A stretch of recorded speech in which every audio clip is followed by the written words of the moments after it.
ఇవాళ ముఖ్యంగా మనుషుల భావ ప్రకటన స్వేచ్ఛకి, తర్వాత పత్రికా స్వేచ్ఛకి విఘాతం కలిగిస్తున్న సందర్భంలో ఈ ప్రెస్ మీట్ ఏర్పాటు చేయాల్సి వస్తుంది.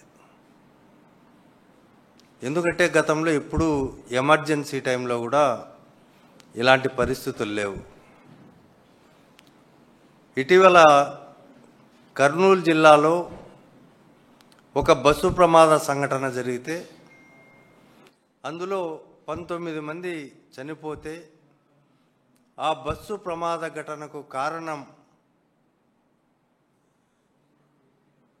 ఏమై ఉంటుంది అని చెప్పి వివిధ రకాలుగా విశ్లేషించుకుంటున్న సందర్భంలో వాస్తవాలను వెలికి తీయాల్సిన పత్రికలు వాటిని అనేక ప్రశ్నల రూపంలో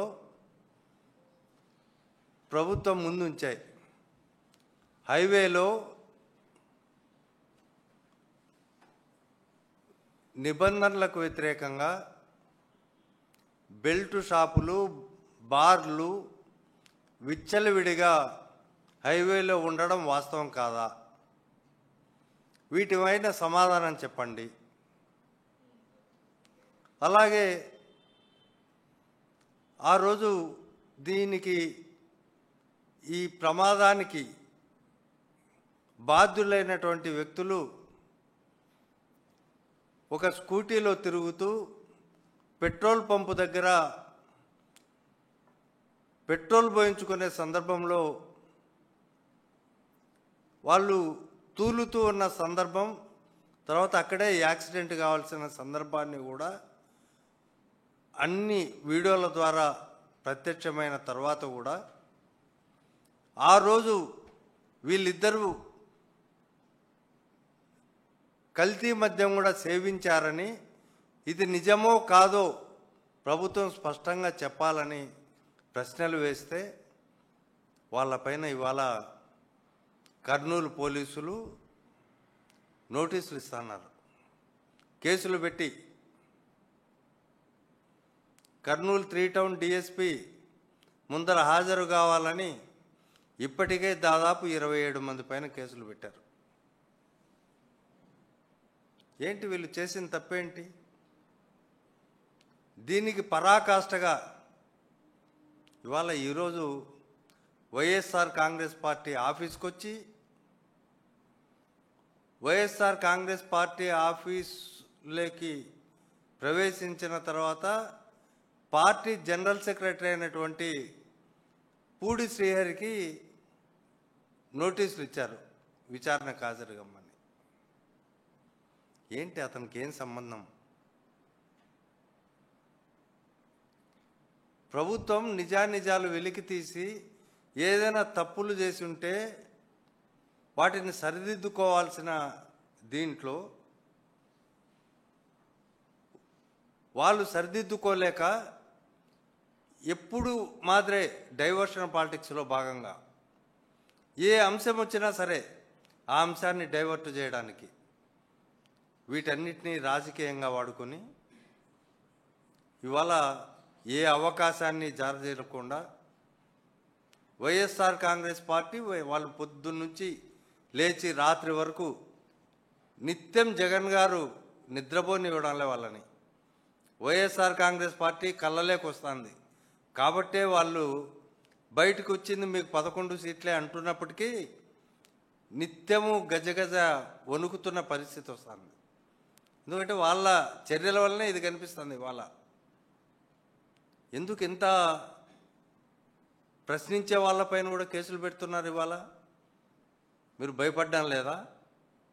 సరే, ఈ ఇన్సిడెంట్ జరిగిన తర్వాత ఇన్ని పత్రికలు రాసిన తర్వాత వీడియోల్లో ప్రత్యక్ష ప్రచారంలు చేసిన తర్వాత టీవీల్లో రిలే అయిన తర్వాత అయినా ఈ ప్రభుత్వం గుర్తు తెచ్చుకొని హైవేల పక్కన ఎన్ని బ్రాందీ షాపులు ఉన్నాయి?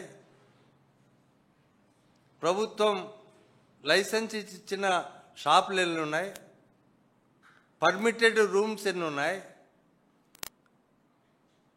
బెల్ట్ షాపులు ఎన్ని ఉన్నాయి, ఇవన్నీ ఎక్కడైనా ఆలోచించి దానిపైన సమగ్రమైన సర్వే ఏమన్నా నివేదిక తెప్పించుకున్నారా? లేదే. మరి దానికి బాధ్యులైన వాళ్ళపైన ఈ కల్తీ మద్యం ఎవరు తయారు చేస్తున్నారో వాళ్ళపైన ఏమన్నా చర్యలు తీసుకున్నారా? అది కూడా లే.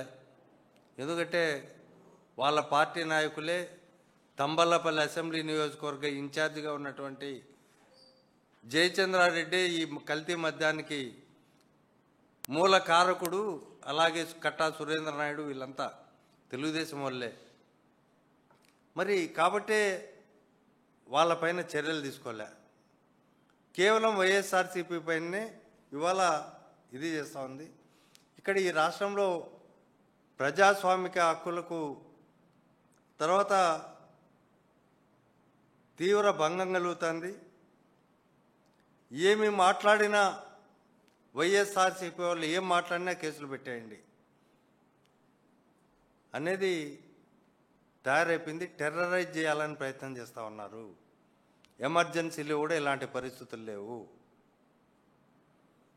ఎవరిని, పార్టీ నాయకులనే కాదు, సోషల్ మీడియానే కాదు, పత్రికలనే కాదు, న్యాయవాదులను కూడా వీళ్ళు టెర్రరైజ్ చేసే పరిస్థితికి వచ్చారు.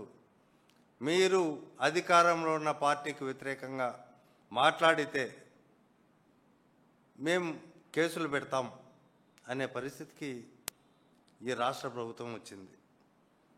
రెడ్ బుక్ రాజ్యాంగంలో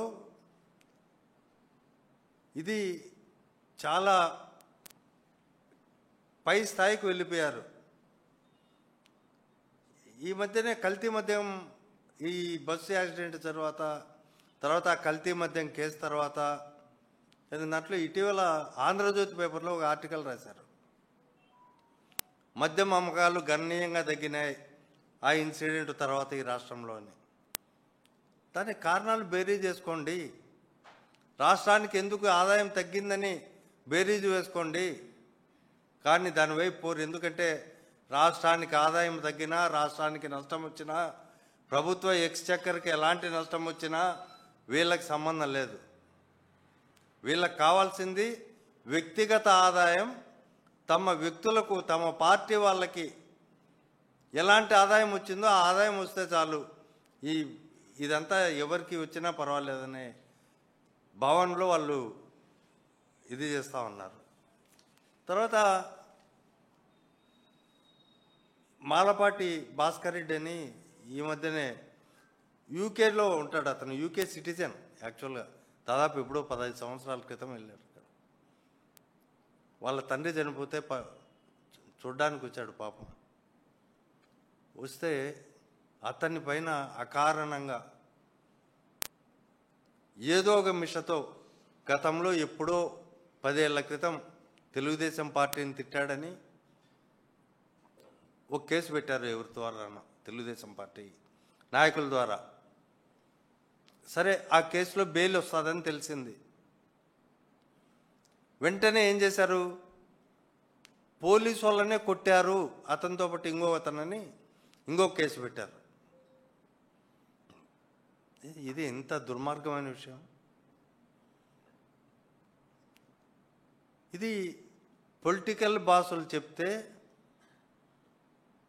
పోలీసు వాళ్ళు ఇదంతా వ్యవస్థీకృత నేరం, ఆర్గనైజ్డ్ క్రైమ్ అనేది తెలుగుదేశం పార్టీ చేస్తుంది.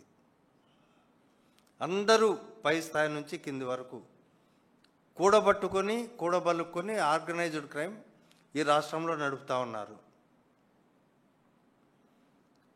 వీళ్ళను ప్రశ్నించే వాళ్ళు ఎవ్వరు కూడా ఉండడానికి వీలు లేదని చేస్తూ ఉన్నారు. కర్నూలుది ఒక కేసు ఒకసారి చూస్తే 27 మంది పైన ఎవరెవరు ఏమేమి చేశారు, దేనికి వాళ్ళ ఏ సెక్షన్లు అట్రాక్ట్ అయితే పోన్లే వాళ్ళు ఏమైనా చేశారు నేను అంతా పరిశీలించా. 27 మందివి చూసా. వాళ్ళే సాక్షి పేపర్లో వచ్చిండేటి వాళ్ళు ఫేస్బుక్లో పెట్టారు. ఈనాడులో, ఆంధ్రజ్యోతిలో వచ్చిండేటివి ఇన్స్టాగ్రామ్లో ఫేస్బుక్లో పెట్టారు. తర్వాత కొన్ని ప్రశ్నలు వేశారు. ఇవి దక్క ఎక్కడ అసభ్యకరమైన మాటలు కానీ, ఈ ప్రభుత్వాన్ని నిందించే క్రమంలో ఎలాంటి తప్పుడు మాటలు కానీ ఎక్కడ మాట్లాడలే. అసలుకి అవి నేరం కిందికి కూడా రావు. అంటే ప్రభుత్వాన్ని ప్రశ్నిస్తే అదే తప్పు అవుతుందా? ఏ ప్రభుత్వంలో, ఏ ప్రజాస్వామిక యుగంలో ఉన్నామా, నియంతృత్వంలో ఉన్నామా, లేకపోతే ఎమర్జెన్సీలో కూడా ఇలా జరగలేదే ఏంటి? అంతకుముందు ఎప్పుడో కలకత్తాలో జరిగినట్టు ఈ రాష్ట్రాన్ని తమ గుప్పెట్లో పెట్టుకోవాలనుకున్నారా? పార్టీ ప్రత్యర్థులందరినీ పార్టీకి తెలుగుదేశంకి ప్రభుత్వానికి వ్యతిరేకంగా ఎక్కడ నోరు మెదిపినా వాళ్ళని అణచివేసి మొత్తం వ్యవస్థను చేతిలో పెట్టుకొని కలకాలం ఇల్లే రాజ్యం వెళ్ళాలని అనుకున్నారా? ప్రజాస్వామ్యంలో కొనసాగదు. ఇలాంటి నియంతలు ఎంతోమంది పోయారు, గాలి కొట్టకపోయారు. అవన్నీ కుప్పకూలిపోయినాయి ఆ రాజ్యాలు. ప్రజాస్వామ్యంలో అట్లా జరగదు. ఇది ఖచ్చితంగా ప్రభుత్వం గుర్తించాలా. 100 పూలు వికసించని 1000 భావాలు ఘర్షించని అని ఒక మహానుభావుడు చెప్పాడు. అప్పుడే ప్రజాస్వామ్యం మనుగడ చెందుతుంది. కానీ దీనికి భిన్నంగా వీళ్ళు పరిపాలిస్తే ఇది ప్రజల్లో తీవ్రమైన వ్యతిరేకత వస్తే ఈ ప్రభుత్వాలు తట్టుకోవడం చాలా కష్టం. దీన్ని ప్రభుత్వం అనేది గుర్తించాల. ఇంత దుర్మార్గమైన పరిపాలన ఎక్కడా చూడడంలే. ఏ ప్రభుత్వం వాళ్ళు డైవర్షన్ పాలిటిక్స్, ఎలాంటి హామీలు నెరవేర్చకపోయి బాగా ప్రజల్లో తీవ్ర వ్యతిరేకత వచ్చి అన్ని పత్రికలు వాళ్ళ సొంత సర్వేలు అన్నీ కూడా ఈ ప్రభుత్వానికి ఈ 16-17 నెలల క్రమంలోనే చాలా గబ్బు పట్టినాము, ఈ తెలుగుదేశం పార్టీ, ఈ కూటమి ప్రభుత్వం ఇక ఎల్లకాలం కొనసాగదు అని అంత తీవ్ర వ్యతిరేకత వచ్చిన సందర్భంలో డైవర్షన్ పాలిటిక్స్ కోసం మాత్రం ఇట్లాంటి పద్ధతులు అవలంబించి ఏ ఇష్యూ వచ్చినా సరే ఆ ఇష్యూని డైవర్ట్ చేయడానికి ఇంకొక ఇష్యూ. లేకపోతే కల్తీ మద్యం కుంభకోణంలో జోగి రమేష్ పాత్ర ఏంటి? అన్నిటికంటే ముఖ్యమైనది చెప్తా. ఇవాళ కొత్త ట్రెండ్ ఈ ప్రభుత్వంలో కొనసాగుతుంది. తెలుగుదేశం నాయకులపైన పెట్టిన తప్పుడు కేసులు, తెలుగుదేశం పార్టీ ఏదైతే నేరాలకు పాల్పడిందో, తెలుగుదేశం పార్టీ నాయకుల నేరాలు పాల్పడిన తర్వాత వాళ్ళపైన ఏవైతే కేసులు రిజిస్టర్ అయినాయో వాటిల్లో వైఎస్ఆర్ కాంగ్రెస్ పార్టీ వాళ్ళను యాడ్ చేస్తూ ఉన్నారు అదనంగా. ఇది ఎక్కడి సాంప్రదాయమో అర్థం కావడంలే. ఎందుకు పిన్నెల్లి రామకృష్ణారెడ్డి వాళ్ళ బ్రదర్ని తెలుగుదేశం పార్టీ ఆధిపత్య పోరులో, ఆ గ్రామానికి సంబంధించిన ఆధిపత్య పోరులో వాళ్ళు కొట్లాడుకొని ఒక అతన్ని చంపేస్తే దానికి ఇట్లో ఒక అతనితో కన్ఫెషన్ తీసుకున్నట్టు వీళ్ళిద్దరూ కుట్ర చేశారని చెప్పి వీళ్ళిద్దరు బ్రదర్స్ని చేశారు. తర్వాత దాసరి వీరయ్య, అతనికి సంబంధం లేదు, ఆ ఊరు కాదు, ఏం కాదు. అక్కడ కూడా ఇతనేదో నేర అంగీకార పత్రంలో ఇది చేశాడని చెప్పి అది తెలుగుదేశానికి సంబంధించిన పూర్తి కేసు. కానీ ఇతను వైఎస్ఆర్ కాంగ్రెస్ పార్టీ కాబట్టి ఏదో పద్ధతిలో ఇరికించాలని అతనితో నేరం ఒప్పించుకున్నట్టు, అయినా అతను మేజిస్ట్రేట్ దగ్గర కానీ లేకపోతే ఇప్పటికి కూడా రికార్డులో ఎక్కడా సంతకం పెట్టలే నేరంగీకార పత్రంలో. అదే మేజిస్ట్రేట్ కోర్టుకు చెప్పాడు దాంట్లో కానీ, లేకపోతే ఇంకొక కేసులో కానీ. వీళ్ళు ఈవెన్ తెలుగుదేశం అంటే ఇది మద్యం కుంభకోణం కేసులో, ఆ 2 కేసులే కాకుండా మద్యం కుంభకోణం కేసులో తెలుగుదేశం జనార్దన్ రావు, తర్వాత జయచంద్ర నాయుడు వీళ్ళందరూ కలిసి తెలుగుదేశం నాయకులు ప్రధాన పాత్ర వహించి నకిలీ మద్యం కుటీరాలన్నీ తయారు చేసి వాళ్ళు విచ్చలవిడిగా సంపాదిస్తుంటే దాన్ని జోగి రమేష్కి ఆపాదిస్తారు. దాంట్లో ఏమంతో నేరంగీకార పత్రంలో ఇతని పేరు చెప్పించి ఇతని కేసులో రిజిస్టర్. ఈ 3 ఎగ్జాంపుల్సే కాదు ఈ రాష్ట్రంలో, ఇంకా చాలా ఉన్నాయి చెప్పడానికి. ఇది కొత్త ట్రెండ్ క్రియేట్ చేస్తున్నారు. అదేవిధంగా ఎప్పుడో 10 ఏళ్ల క్రితం జరిగిన కేసులు ఆ రోజు మమ్మల్ని బెదిరించారు అని వాళ్ళ కేసులు కడితే రిజిస్టర్. అంటే ఇప్పుడు ప్రశ్నిస్తే కేసే, ఎవరు ప్రశ్నించకూడదు, ఎవరు ఈ ప్రభుత్వానికి వ్యతిరేకంగా మాట్లాడకూడదు, ఎవరు మేము హామీలు అమలు చేయలేము, చేయకపోయినా మీకు ఆ హక్కు లేదు, మీరు కానీ మమ్మల్ని నిలదీస్తే మేము కేసులు పెడతాం అని ఇట్లా భయపడిచ్చే పద్ధతి రాష్ట్రంలో కొనసాగుతోంది. కానీ ప్రజలు అమాయకులు కాదు. తర్వాత ఈ దేశంలో ప్రజాస్వామ్యం ఉంది. ప్రజాస్వామ్యంలో ఎంతోమంది పాలకులు నియంతలే మట్టిక చూపిన సందర్భంలో ప్రజాస్వామ్యంలో పాలకులకు ఎలాంటి పాఠం నేర్పించాలో ఈ ప్రజలకు బాగా తెలుసు. కాబట్టే ఈరోజు శ్రీహరి పార్టీ రాష్ట్ర కార్యదర్శి పైన పెట్టిన తప్పుడు కేసు ఇట్లాంటివన్నీ కూడా ఇప్పటికైనా ఉపసంహరించుకోవాలని, పత్రికా స్వేచ్ఛను కాపాడడంలో, తర్వాత వీళ్ళు ప్రశ్నిస్తే దానికి సమాధానం చెప్పడంలో ప్రభుత్వం ప్రధాన బాధ్యత తీసుకోవాలి. కానీ ప్రశ్నించే వాడినంతా అరెస్ట్ చేయడము ఇవన్నీ చేస్తే మీ ప్రభుత్వానికే చెడ్డ పేరు వస్తుంది. కాబట్టి మీరు తల వంచుకునే పరిస్థితి ఇప్పటికే వచ్చింది.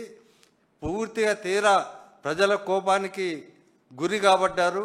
మరింత కోపానికి గురి కాబడాలంటే ఇలాంటి ప్రయత్నాలు మీరు మరిన్ని చేయకుండా ఉండాలని చెప్పి మేము విజ్ఞప్తి చేస్తున్నాం ఈ ప్రభుత్వాన్ని.